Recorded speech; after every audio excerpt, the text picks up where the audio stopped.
안녕하세요. 저는 서울에서 3살 된 딸아이를 키우고 있는 싱글맘입니다. 아이를 키우면서는 제 나이를 잘 안 헤아려보게 되는데 지금 가만히 생각해보니 저도 벌써 37살이네요. 오늘 유난히 힘든 날이었어요. 지친 몸으로 늦게 집에 돌아와서 혼자 홀짝홀짝 술 한잔 했네요. 엄마를 기다리다가 먼저 잠들었다는 아이 얼굴을 가만히 들여다보고 있자니 지금까지 살아온 인생이 주마등처럼 지나갑니다. 누구에게나 아이는 축복이고 선물이겠지만 저에게는 조금 더 특별한 아이거든요. 한 번도 제 이야기를 자세히 해본 적은 없었는데 오늘은 누구라도 붙잡고 넋두리 해보고 싶어졌어요. 영화 같은 제 이야기 한번 들어주시겠어요? 남편과는 대학교 1학년 때부터 CC였어요. 처음 만난 건 1학년이 듣는 교양 수업에서였는데 남편은 맨날 지가 그랬어요. 늦었다고 살금살금 들어오다가 우당탕 소리를 내며 넘어지거나 뭘 떨어뜨려서 사람들의 이목을 집중하게 만들었죠. 그러고는 해맑게 웃으면서 큰 소리로 죄송합니다 하고 꾸벅 인사를 하는 한마디로 미워할 수 없는 캐릭터였어요. 곱상한 얼굴에다 키도 큰데 백화점 브랜드의 옷을 늘 깔끔하게 입고 다녔어요. 하는 짓이 왠지 철없는 도련님 같아서 남자로는 끌리지 않았지만 입고 다니는 스타일이 너무 마음에 들어서 자꾸 눈이 가더라고요. 저는 패션 디자인과였거든요. 어릴 때부터 옷을 너무 좋아했고 틈만 나면 동대문 시장에 가서 옷 구경하는 게 취미였어요. 고등학교 때는 동대문에서 옷을 사와서 친구들에게 팔기도 했어요. 친구들 사이에 입소문이 날 정도로 장사가 잘 되어서 용돈도 쏠쏠하게 벌었죠. 그렇게 패션 디자이너의 꿈을 안고 패디과에 진학했어요. 중간고사 때 남편이 제 노트를 빌려간 것을 계기로 서로 친해졌어요. 밥 한 번 같이 먹고 커피 한 잔 같이 마시고 수업도 같이 듣고 하다 보니 자연스럽게 연인이 되었죠. 남편은 그야말로 철부지 아들 같았지만 저에게 늘 대단하다고 말해주고 제 꿈을 진심으로 응원해 주었어요. 남편의 그런 모습이 저를 충만하게 해주었던 것 같아요. 저는 대학을 졸업하자마자 대기업에 취업했지만 회사에서 하는 일은 제가 기대하는 것과는 많이 달랐어요. 정말 실망스럽고 몸도 마음도 너무 힘들었지만 얼른 돈을 모아서 제 쇼핑몰을 하겠다는 생각으로 하루하루 버티며 살았어요. 그동안 남편은 공익근무요원 복무를 마치고 졸업을 하게 되었는데 그제서야 취업 준비를 시작했어요. 제대로 된 스펙 하나 없이 2년 넘게 서류 한 번 통과한 적이 없었어요. 그런데도 여전히 해맑고 걱정이 없는 것 같더라고요.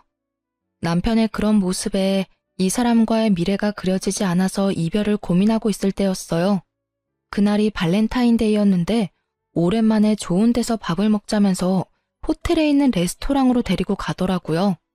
그런데 그 자리에 남편의 부모님이 나와 계셨어요.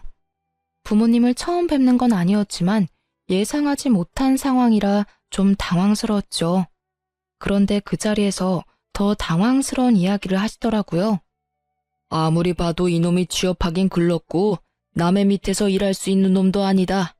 그래도 우리 집이 어렵지 않으니 지 사업해보라고 뭘 하나 차려주고 싶은데 이놈 혼자 하라고 하면 하는 족족 말아먹을 걸 내가 안다. 오래 지켜보니 진이 너는 내가 이놈보다는 믿을만 하겠더라.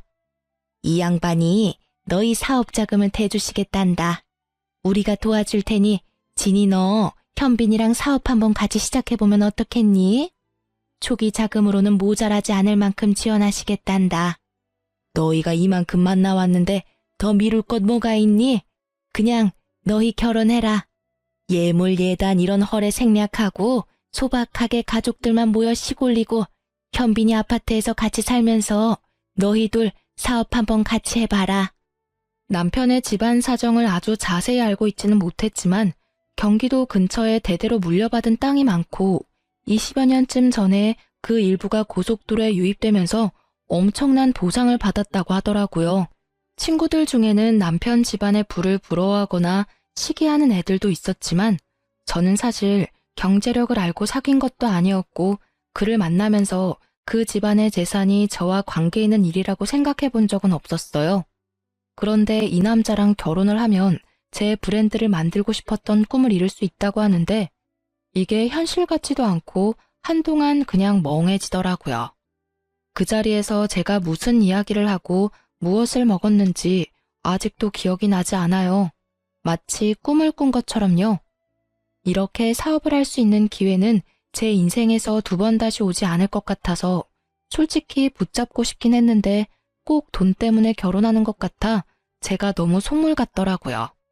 그래도 저희 부모님도 동의하시고 친한 친구들도 저를 지지해 주었어요. 너무 갑작스럽고 둘 다 아직 어리긴 하지만 너희는 가장 순수할 때 만나서 6년이나 만난 사이잖아. 그만큼 오래 연애했으니 결혼하는 게 당연하지. 그런가? 나 돈 때문에 결혼하는 거 아니겠지? 그럼 절대 돈 때문에 결혼하는 건 아니지. 이런 기회도 아무에게나 오는 게 아니야. 이런 기회를 제안받은 것도 네 복인 거야. 정말 감사하게 받아서 현빈이랑 같이 사업 잘해봐. 그 다음에 다 갚아드리면 되지. 안 그래? 그렇게 우리는 결혼하게 되었고 작은 사무실을 하나 얻어 인터넷 쇼핑몰을 시작했습니다. 고등학교 때부터 사입하던 실력으로 예쁜 디자인을 독점으로 잘 뽑아왔고 제가 직접 디자인한 자체 제작 상품들도 판매했어요. 오랜 시간 꿈꿔온 일이었기 때문에 밤낮 없이 일해도 힘든 줄 몰랐어요. 남편은 명목상 대표였지만 역시 사업에는 크게 관심이 없었어요. 그나마 다행인 건 그래도 제가 하자는 대로 군소리 없이 따라준다는 것이었죠. 온라인 마켓으로 시작해서 2년 만에 오프라인 매장도 열게 되었는데 그런 과정에서 부동산에 대해 좀 공부를 하게 되었어요. 이렇게 저렇게 부동산으로 재테크를 하다 보니 작은 상가도 몇 채 얻을 수 있었죠. 자산이 늘어갈 때마다 시부모님이 주신 사업 자금부터 갚으려고 했어요. 이렇게 자산을 키울 수 있었던 것은 시부모님 덕분이라고 늘 생각하고 있었기 때문에 이자까지 더해서 몇 번이나 돌려드리려 했죠. 또 그렇게 해야 진정으로 제 사업이라고 할 수 있을 것 같았어요. 그런데 시부모님은 언제나 단호하게 거절하셨어요. 대신 부동산 자산을 아들 명의로 해달라고 하셨어요. 부동산이라는 건 아무래도 여자보다는 남자 이름으로 되어 있어야지. 여자가 주인이면 세입자도 그렇고 공인중개사도 아주 쉽게 보는 법이야. 그래, 그런 건 어른 말 들어 손에 대는 거 하나 없어. 돈 갚을 필요 없고 상가 명의만 아들 이름으로 해라. 그걸로 대신해. 회사는 시부모님이 돈을 대줬으니 남편을 대표로 세웠다지만 제가 만든 부동산 자산까지 남편 명의로 하는 건 아무래도 좀 억울했어요. 그래도 초기 자금을 갚는 대신에 그렇게 해달라는데 냉정하게 거절할 수가 없더라고요. 집안에 괜한 갈등을 만들고 싶지도 않았고요.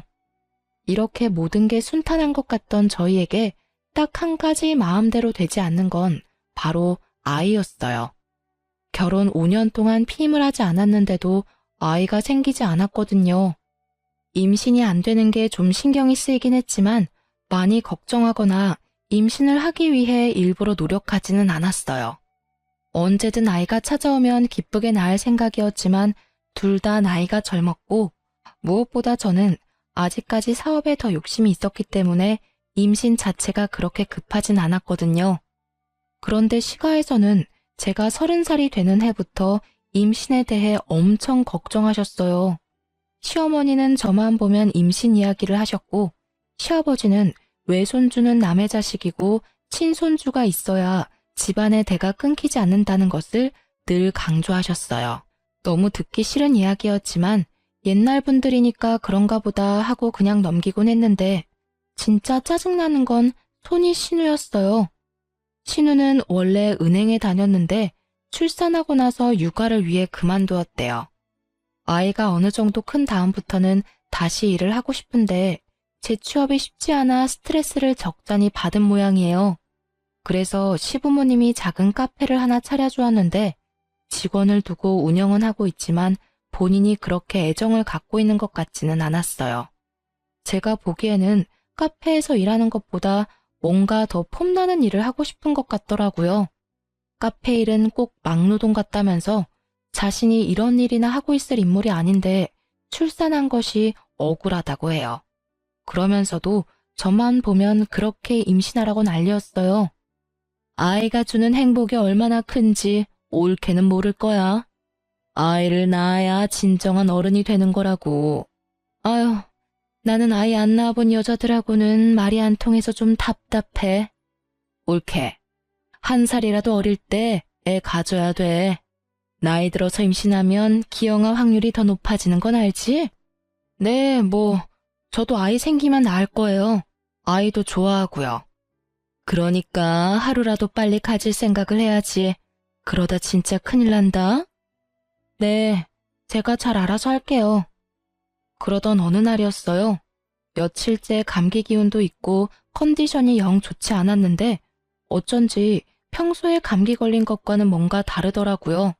기분이 이상해서 혼자 임신 테스트기를 사서 해보았더니 선명하게 2줄이 나왔어요.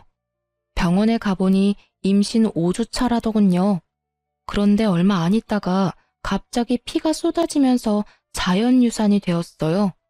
병원에서도 임신 초기 자연유산은 매우 흔한 일이고 특별한 원인이 있는 것은 아니라고 하는데 시부모님과 신우는 다들 제가 조심하지 않아서 유산했다며 제 탓이라고 몰아댔어요. 몸도 마음도 가장 상처가 큰 것은 저였는데 말이죠. 급기야 시가에서는 저에게 사업에서 손을 떼라고 요구했어요. 진이야, 내가 아무리 생각해도 이게 아닌 것 같다. 너 매일 늦게까지 일한다고 스트레스 받으니 임신이 될 수가 있겠니? 어렵게 생긴 아이도 그렇게 쉽게 떨어지는 거 봐라. 임신도 다 때가 있는데 너 이참에 그냥 일 그만해라. 네? 어머니, 일을 그만두다뇨. 제가 일을 안 한다고 바로 임신이 되리라는 보장은 없어요. 이제 시험관을 해야지. 5년을 기다렸는데 임신이 안 됐으면 더 말할 것도 없어. 당장 일 그만두고 바로 시험관 해. 여자의 인생은 그저 애 낳고 잘 키우는 게 최고야. 어머니, 이 사업은 저한테 그렇게 쉽게 그만둘 수 있는 일이 아니에요. 제가 저 바닥부터 하나하나 차곡차곡 쌓아올린 회사인데요. 또 지금 너무 잘 되고 있는데 이걸 어떻게 접어요? 아이, 그럼 이렇게 잘 되는 사업을 그냥 접기는 너무 아깝지. 그러니까 올케가 임신하고 애 키우는 동안 내가 그거 맡아서 잘해볼게. 그냥 접는 것보다 나한테 맡기는 게 훨씬 낫지. 올케 임신 여기서 더 늦어지면 진짜 큰일 난다. 진짜 기형아라도 나오면 어쩌려고 그래. 그래, 회사는 네 형님이 알아서 잘할 거다. 얘도 보통이 아니거든. 너만큼 잘해낼 거다. 그러니까 회사는 걱정 말고 너는 시험관에서 임신할 생각이나 해. 늦게 임신하고 애 키우면 너 몸만 축난다. 늙어서 엄청 고생해.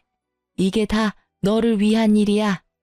가족들이 이렇게 한마음으로 너를 위해 다 도와주겠다고 발벗고 나서는데 너무 고마운 일 아니니? 진이야, 넌 진짜 복도 많다. 이런 시댁이 또 어디 있니? 온전히 나를 위하는 것처럼 이야기했지만 유산을 한 제 몸을 걱정해주거나 마음을 살펴주는 사람은 아무도 없었어요. 사업이나 임신에 대해서 제가 어떤 생각을 갖고 있는지는 물어보지도 않았고요. 제 생각 같은 건 별로 궁금하지도 않고 그들에게는 중요하지도 않은 것 같더라고요. 일방적으로 자신들의 생각과 계획을 강요하면서도 모든 게 다 너희를 위한 일이라는 말은 꼭 붙였어요. 괜한 분란을 만들고 싶지 않아서 그냥 생각해보겠다고 하고 그 자리를 피했어요. 만나는 일을 최대한 피하면서요. 그런데 어느 날부턴가 남편이 나서서 저를 설득하기 시작했어요. 아니, 설득이라기보다는 강요했다는 것이 더 맞는 표현이겠네요. 나는 항상 자기가 하자는 대로 다 하잖아. 나는 앞으로도 쭉 그럴 거야. 그러니까 이번 딱 한 번만, 진짜 딱 한 번만 엄마 말대로 하면 안 돼? 엄마 말이 아주 틀린 말도 아니잖아. 당신이 무슨 말 하는진 알겠는데 내가 임신이 안 되는 게 사업 때문이라는 건 도저히 납득할 수 없어. 임신이라는 게 혼자 하는 게 아니잖아. 우리 왜 임신이 안 되는지, 뭐가 문제인지 검사를 한번 받아보자. 그런 다음 시험관을 하든 뭘 하든 결정해도 되잖아. 그런데 다짜고짜 일을 그만두고 내 자리를 형님한테 넘기라는 건 말이 안 돼. 아니, 어차피 임신하면 일을 못하니까. 임신하면 왜 일을 못해? 그럼 우리나라 일하는 여자들은 다 임신 못하니? 임신은 우리가 원할 때 우리가 결정해야 하는 거야. 사업도 마찬가지고. 아, 그냥 좀 따지지 말고 그냥 엄마 말 좀 들어. 그냥 놀고 먹고 살면 되는데 왜 그렇게 일 못해서 환장한 사람처럼 굴어? 엄마랑 누나랑 돌아가면서 맨날 나한테 전화해. 아주 지겨워 죽겠어.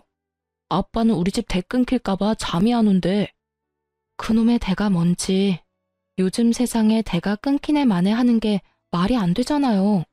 시가 사람들에게 저는 그저 무능한 아들 대신 일해주고 자기 집안 대를 이어줄 아이를 낳아주는 사람이었어요. 그때까지는 피하기만 했는데 이제는 안 되겠다 싶어 시부모님을 찾아가서 말씀드렸어요. 어머니, 저는 당연히 아이를 낳을 생각이긴 하지만 지금 당장 시험관을 하고 싶지 않아요. 먼저 왜 임신이 되지 않는지 남편과 함께 검사는 받아볼게요. 제가 아니라 남편에게도 문제가 있을 수 있잖아요. 요즘 남성 난임도 많다고 해요. 아니 얘, 우리 현빈이가 무슨 문제가 있다고 그래? 멀쩡한 애를 얘가 병신을 만드네. 임신이 남자 탓이 어딨니? 다 네가 일한다고 몸을 제대로 관리하지 않아서 임신이 안 되는 거지. 임신을 혼자 하는 것도 아니고 몸 관리는 저보다 현빈이가 더 안 하는 거 아시잖아요. 그건 검사 받아보면 알겠죠. 그리고 저에게는 지금 아이보다 사업이 더 중요해요. 물론 부모님이 도와주셨지만 제가 첫 삽부터 하나하나 제 손으로 쌓아올린 그야말로 제 자식 같은 회사입니다. 대표는 제가 아니지만 제가 다 키운 회사예요. 저는 그만둘 생각도 없고 형님에게 맡길 생각은 더더군다나 없습니다. 진작에 했어야 하는 일이지만 이참에 대표이사도 저로 바꿀 생각입니다. 뭐가 어쩌고? 참, 기가 차서 말이 안 나온다. 어쩜 이렇게 눈을 똑바로 뜨고 따박따박. 내가 나조차고 이런 소리 하는 거니? 다 너희들 좋으라고 하는 소리지? 됐다. 네 생각 아주 잘 알았다. 너 아주 잘났구나. 여자가 대표인 회사가 잘 돌아가겠다. 잘난 너희들 꼴도 보기 싫다. 앞으로 우리 집에 오지 마라. 시어머니는 기가 막힌다며 부들부들 떠시고 시아버지는 한마디도 안 하시다가 자리를 박차고 나가버리셨어요. 그전까지는 제가 한 번도 시부모님께 맞선 적이 없었어요. 충분한 초기 자금을 지원해 주셨다는 것 때문에 그분들에게는 저는 항상 빚을 진 기분이었거든요. 늘 고분고분하던 제가 이렇게 반기를 드니 당황하셨겠죠. 그날 이후 시가와는 물론 남편과도 사이가 좀 어색해졌어요. 신우는 하루에도 몇 번씩 전화를 했고요. 물론 잘 받지 않았어요.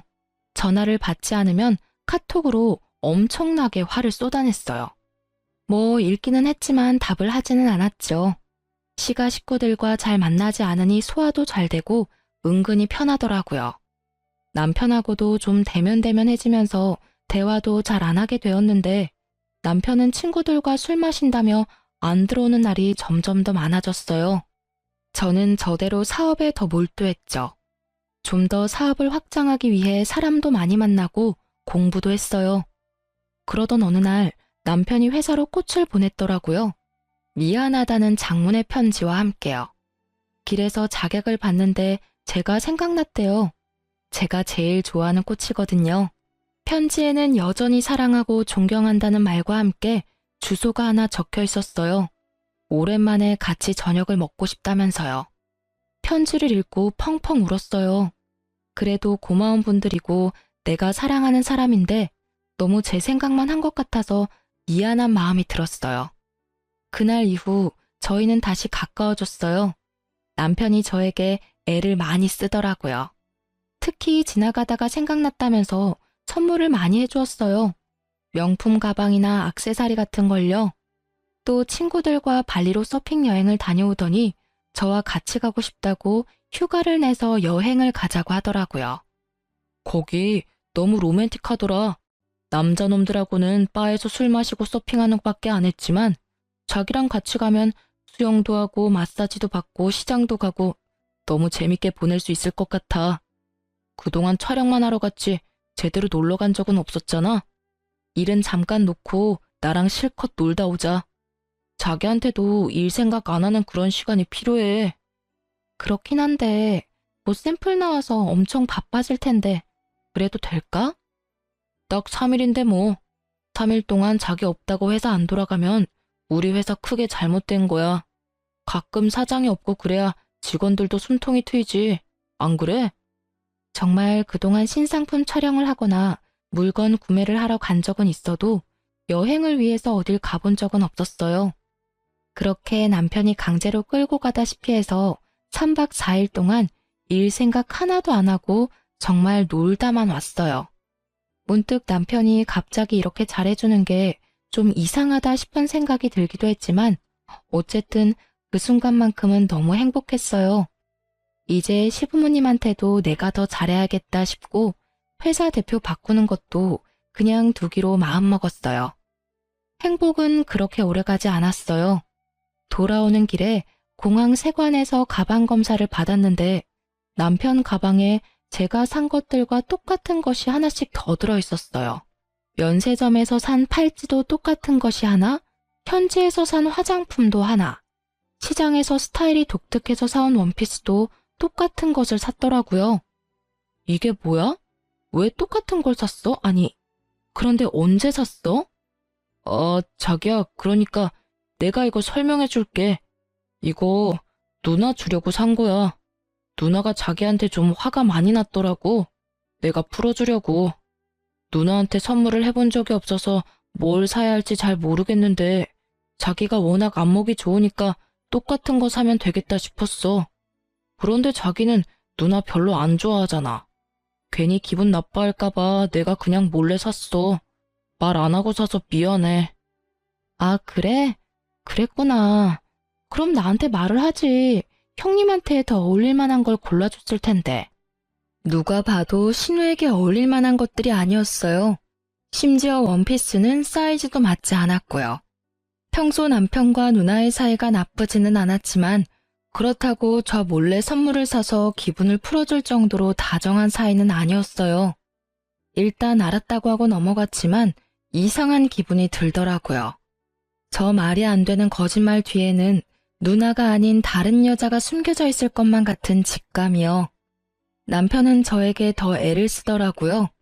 선물 공세에 이어 술이 얼큰하게 취해 들어와서는 괜히 마사지도 해주고 생전 안 하던 집안일도 자기가 한다고 까불다가 엉망진창을 만들어 놓았어요.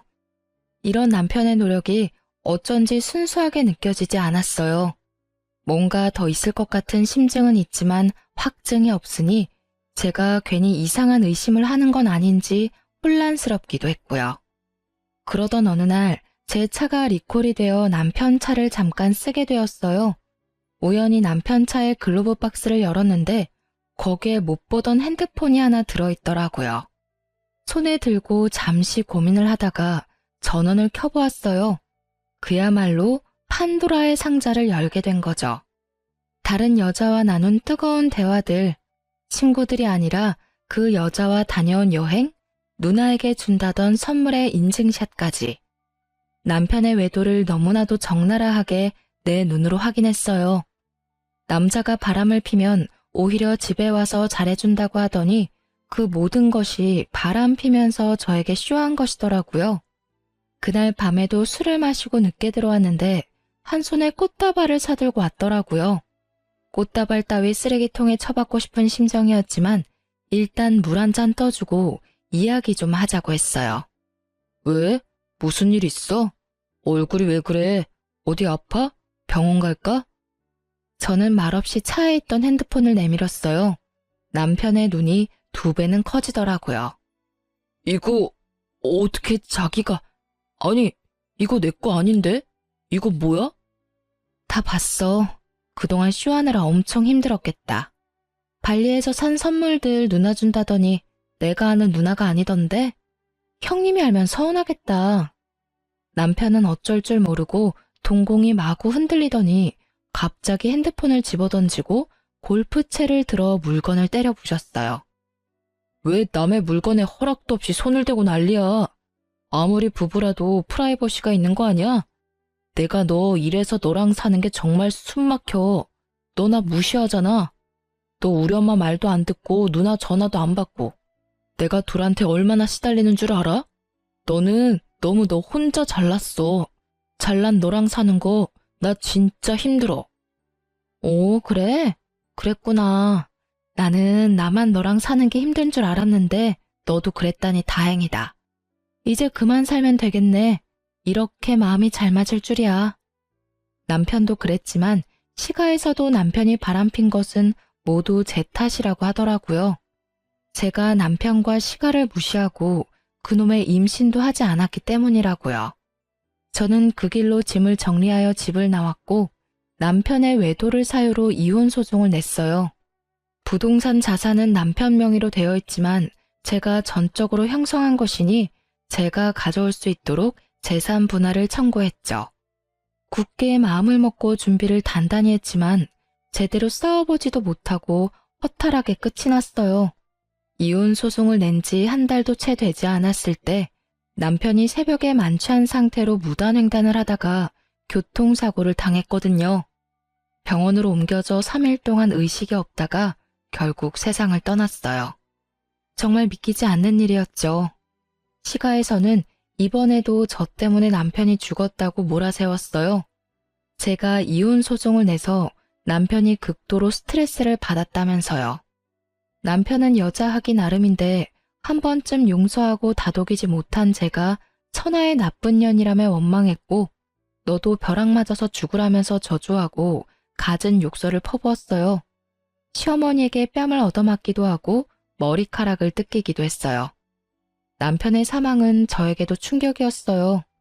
이혼의 귀책은 남편에게 있었지만 정말로 제가 소송을 낸 것 때문에 남편이 죽었다는 생각에 엄청난 죄책감이 들었어요. 그래서 욕하면 욕하는 대로, 때리면 때리는 대로 그냥 당하고 있었어요. 그들 말이 다 맞는 것 같더라고요. 그냥 이들 앞에서 내가 죽어버리면 이들에게 좀 위로가 될까? 그렇게 하면 내 죄를 용서받을 수 있지 않을까 하는 생각도 해봤고요. 시가 식구들은 저를 장례식장에 들어오지도 못하게 했어요. 그래도 저는 차마 장례식장을 떠날 수가 없어서 3일 내내 장례식장 밖에서 앉아 울고 있었어요. 장례식장 밖에서 울고 있는 저를 찾아오는 사람은 손이 신우밖에 없었어요. 그것도 한두 번이 아니라 집요하게 찾아왔죠. 옳게, 그 회사는 우리 현빈이 명의로 되어 있고 초기 자본금도 다 아버지가 대줬다는 거 잊지 않았지? 그러니까 서로 얼굴 붉히지 말고 미리 회사 정리하고 나가줬으면 좋겠어. 나중에 이야기해요. 나중에 이야기한다고 달라질 게 없어. 이게 내가 올케랑 상의하는 건 줄 알아? 그래도 그간에 정이 있어서 올케가 정리하라고 내가 기회를 주는 거야. 장례식장 밖에서 울고 있는 저를 찾아와 하루 종일 그 이야기를 했어요. 장례가 끝난 이후에도 시도 때도 없이 전화하고 전화를 받지 않으니 수십 통의 카톡을 보내더라고요. 남편이 죽은 것이 본인이 회사를 차지할 수 있는 절호의 기회라고 생각하는 것 같아 보였죠. 신우의 집요한 요구에도 입을 꾹 다물고 있었고 전화나 카톡 폭탄에도 별다른 반응을 하지는 않았지만 정말 처음에는 그렇게 하려고 했어요. 남편이 나 때문에 죽었는데 제가 무슨 낯으로 남편과 함께 운영했던 회사에서 계속 일을 할 수 있겠나 싶어서요. 장례를 마치고 오랜만에 회사에 출근해서 오래 같이 일한 직원들과 함께 식사를 하면서 앞으로 회사가 이러이러하게 될 것 같다고 말을 했죠. 당분간은 대회비로 해달라는 당부와 함께요. 아니 이사님, 그게 무슨 말씀이세요? 이 회사가 이사님에게 어떤 회사예요? 그걸 왜 그 집에 넘겨요? 안 돼요 이사님, 정신 차리세요. 대표님이 돌아가신 건 너무 슬프고 안타까운 일이지만 그게 왜 이사님 때문이에요? 저희가 모른 척하고 있었지만 소문 들어서 다 알고 있어요. 바람을 피운 것도 대표님이고 술 먹고 무단횡단하다가 사고를 당한 것도 대표님이 잘못한 거잖아요.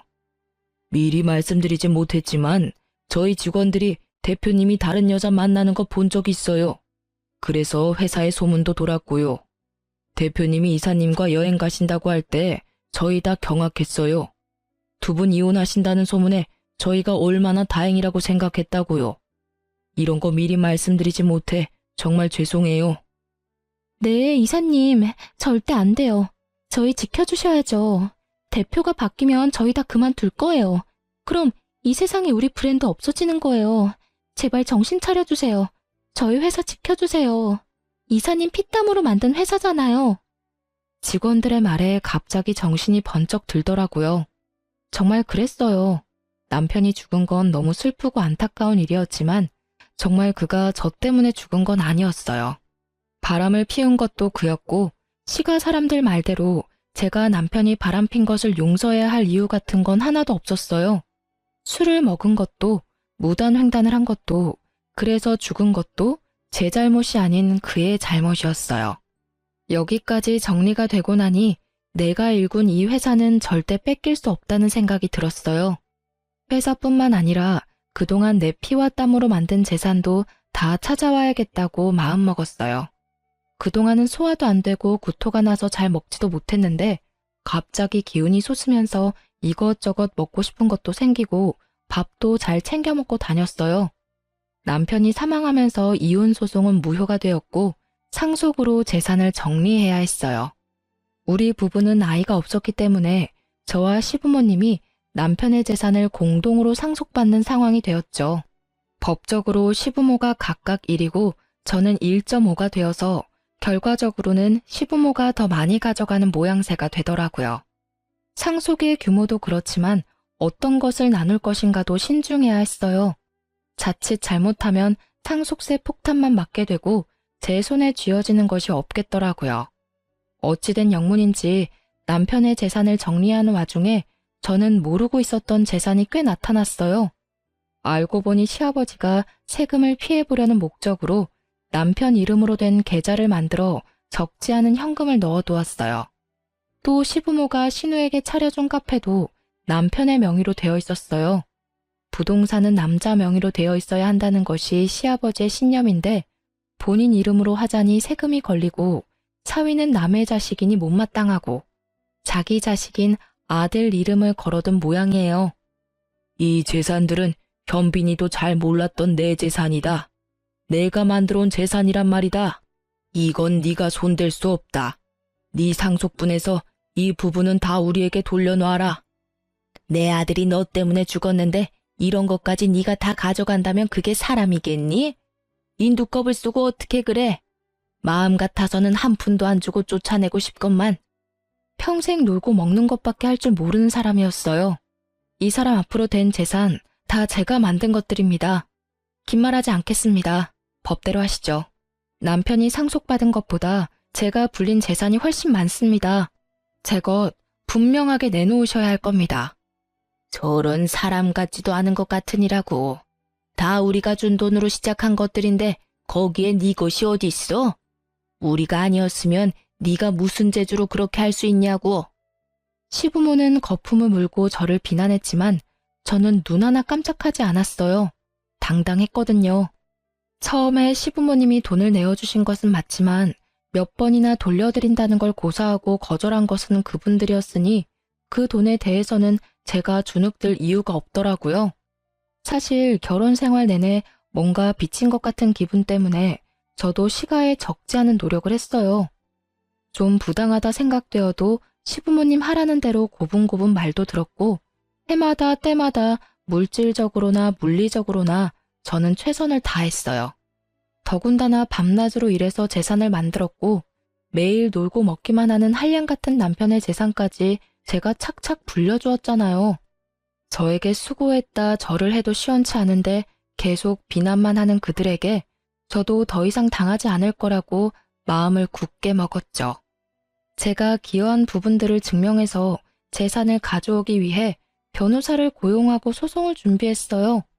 변호사가 대리를 하지만 그래도 소소하게 신경 쓰고 자료를 찾고 준비해야 하는 일도 너무 많았죠. 그 와중에 회사는 계속 운영이 되어야 했으니 이런저런 스트레스가 너무 많아서 몸도 마음도 지쳐갔어요. 회사 하나만 지키고 나머지는 다 포기하고 싶은 생각이 들다가도 욕먹고 머리채 잡히고 얻어맞고 있던 순간들을 생각하면 바늘 쌈지 하나라도 더 빼앗아 오고 싶은 오기가 생기더라고요. 그야말로 악으로 깡으로 버텨가던 어느 날, 그날따라 유난히 피곤해서 아침에 일어나기가 너무 힘들었어요. 그래도 억지로 몸을 일으켜 회사에 출근한 것까지는 기억나는데 나중에 들어보니 제가 사무실 앞에서 쓰러졌다고 하더라고요. 직원들이 구급차를 불러 응급실로 옮겼다고 해요. 응급실에서 눈을 떠서 이게 무슨 상황인지도 파악이 잘 안 되는 와중에 의사에게 또 엄청난 이야기를 듣게 되었죠. 환자분, 이제 정신이 좀 드시나요? 임신 중이셔서 저희가 바로 약을 쓰지는 못했습니다. 큰 이상이 있는 건 아니고 과로로 의식을 잠시 잃으신 거라 수액 처치를 해드렸습니다. 나머지 수액 다 맞으실 때까지 좀 쉬시면 회복되실 겁니다. 다행히 아기에게는 전혀 지장이 없습니다. 그래도 임신 중에는 너무 과로하지 않으셔야 해요. 네? 지금 뭐라고? 아기? 임신이요? 제가 임신을 했다고요? 아니, 임신한 걸 지금까지 모르셨어요? 아이가 꽤 많이 컸던데요. 입덧도 있고 컨디션이 아무래도 달랐을 텐데요. 암튼 곧 산부인과 선생님 내려오실 거예요. 초음파 확인하시고 말씀도 들어보세요. 벌써 15주 정도가 되었다네요. 대충 따져보니 남편과 사이가 좋아졌을 때 생긴 아이였어요. 그동안 몸이 피곤하고 스트레스가 많아서 소화도 안 되고 입맛이 없는 줄만 알았어요. 평소에는 잘 먹지도 않던 복숭아가 먹고 싶어서 백화점을 2군데나 찾아다닌 날도 있었는데 그것도 스트레스 때문이라고만 생각했어요. 그러고 보니 허리선이 좀 둥실해지기도 한 것 같고 생리도 안 한 지 오래된 것 같은데 그동안은 정말 이것저것 신경 쓰고 여기저기 쫓아다니느라 저에게 관심을 두지 못했거든요. 몸 안팎으로 일어나는 변화에 대해서 미처 알아차리지 못했어요. 처음에는 정말 하늘이 무너지는 기분이었어요. 아이라니. 그동안 그렇게 기다리고 원할 때는 생기지도 않더니 왜 지금 이 시점에 아이가 생겼을까 싶어 하늘이 원망스러웠어요. 더군다나 남편은 죽었는데 아빠 없는 아이를 혼자 키운다는 게 자신도 없고 막막하기만 하더라고요. 아이는 이미 많이 큰 상태라 낙태도 어려운 상황이었고요. 처음으로 회사에 긴 휴가를 내고 며칠 밤낮을 집에서 울기만 했어요. 그날도 밤새 울다 지쳐서 늦게까지 침대에 누워 있었어요. 갑자기 제 배에서 뭔가 움직이는 느낌이 들더라고요. 잠옷을 걷고 가만히 배를 살펴보니 한 번씩 볼록볼록 튀어나오기도 하고 또 부르르 떨리기도 했어요. 그게 태동이더라고요. 아, 그때의 기분이란 정말 말로 표현할 수가 없었어요. 너무 신기하기도 하고 귀엽기도 하고. 한참을 크크 웃으면서 손가락으로 아기의 움직임을 따라다녔어요. 아기가 온몸으로 저에게 이야기하는 것 같았어요. 엄마, 나 여기 있다고. 엄마랑 잘 살고 싶다고. 엄마는 아기가 있는 줄도 모르고 여기저기 치이면서 전쟁을 하고 있었는데 그 와중에 혼자서 건강하게 제 뱃속에서 자라왔다고 생각하니 너무나도 아기가 대견해서 눈물이 쏟아졌어요. 지금까지보다 더 큰 소리로 엉엉 목 놓아 울었어요. 아기에게는 한없이 부끄러운 못난 엄마였지만 저 배꼽 아래서부터 단단하게 힘이 들어왔어요. 이제 더 이상 울지 않아도 될 것 같았어요. 세상에서 제일 강한 사람이 된 것 같았거든요. 우리 아기, 엄마에게 와줘서 고마워. 엄마가 널 지켜줄게. 엄마랑 행복하게 살자. 라고 속으로 다짐했죠.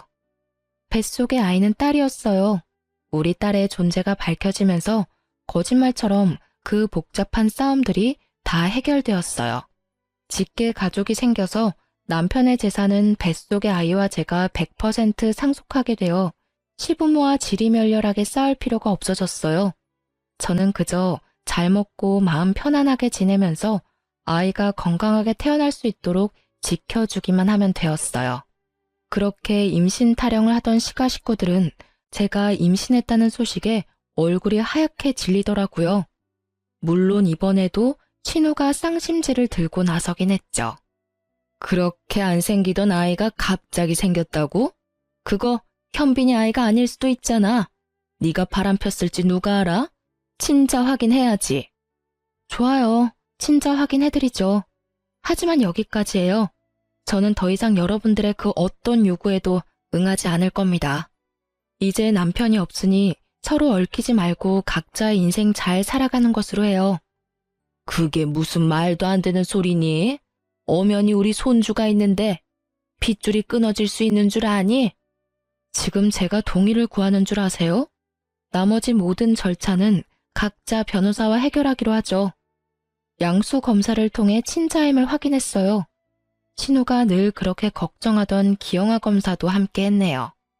선천적인 유전자 이상 없이 아주 건강하다는 것과 99.9% 친자라는 당연한 결과서는 변호사를 통해 전달했어요. 아이와 친정 부모님과 함께 살 집을 새로 구했어요. 좀 더 넓고 마당도 있어 아이가 뛰어놀 수 있는 곳으로요. 이사도 하고 집도 꾸미느라 몸은 힘들었지만 아이를 만나고 함께 살 생각에 하루하루 설레고 신이 났어요. 아이를 출산하는 병원도 조리원도 시가에는 절대 알려주지 않았죠. 저를 남편 장례식에도 못 오게 한 것처럼 한 번만 아이를 보고 싶다고 간절히 부탁하더라도 변호사의 전원에도 절대 응하지 않았어요.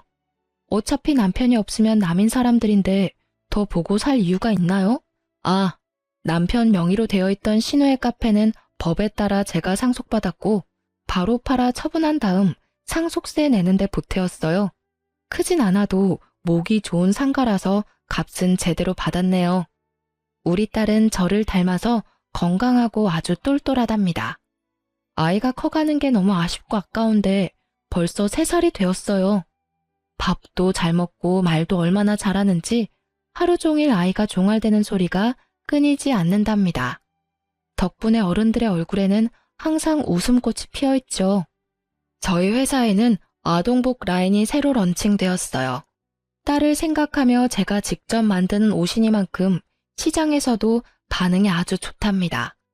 디자이너 딸답게 패션에 민감하고 까다로워서 신제품을 출시하기 전에는 꼭 딸에게 승인을 받아야 해요.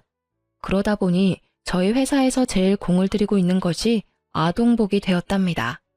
이렇게 최선을 다해 키우고 있지만 한 번씩 아빠가 없는 것에 대해 아이가 어떻게 받아들이게 될지를 생각하면 가슴이 먹먹해지곤 한답니다. 아이가 어린이집을 다니기 시작하면서 아빠에 대해 물어볼 때가 많아졌거든요.